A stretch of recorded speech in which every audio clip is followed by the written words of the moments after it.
HSL அப்படியே நேரில் அப்படியே தான் இருக்குன்னு வச்சுக்கோங்க. அதில் ஆனால் அடுத்து டொயோட்டோ எட்டியோஸ் லிவால கிராஸ் வேரியன்ட்னா நம்ம ஆக்டிவ்ல பார்த்தோம் இல்லைங்களா, சைடில் அந்த பீடிங் இதெல்லாம் இதில் அதே மாதிரி கிராஸ்ல விட்டுருப்பாங்க. டொயோட்டோல கிராஸ் கொஞ்சம் யூனிக்கா லிமிடெட் எடிஷனாக போட்டது. 2015 மாடல், 2 ஓனர்ஷிப் கண்டிஷனில் இருக்குண்ணா. வண்டி இதுவுமே ஃப்ரண்ட் கிளாஸ் கூட மாறாத வண்டி, அந்த அளவுக்கு தெளிவாக இருக்க வண்டி தான். வண்டி நீட்டாக இருக்குது. 1,38,000 கிலோமீட்டர் ஓடி இருக்குங்கண்ணா. மைலேஜ் பொறுத்த அளவுக்கு சாலிடாக ஒரு 24-25 எதிர்பார்க்கலாம்ண்ணா.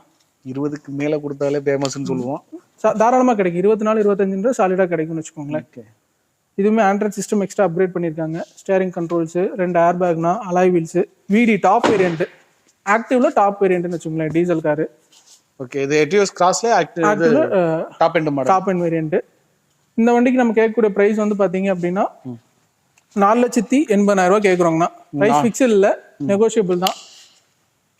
ஆல் ஓவர் தமிழ்நாடு எங்கிருந்து வந்தாங்கனாலும் இந்த வண்டிக்கு அதே மாதிரி ஒரு 70,000 to 80,000 கட்டினாங்கன்னா போதும், பேலன்ஸ் லோன் பண்ணி தரலாம். லோன் பண்ணிக்கலாம்.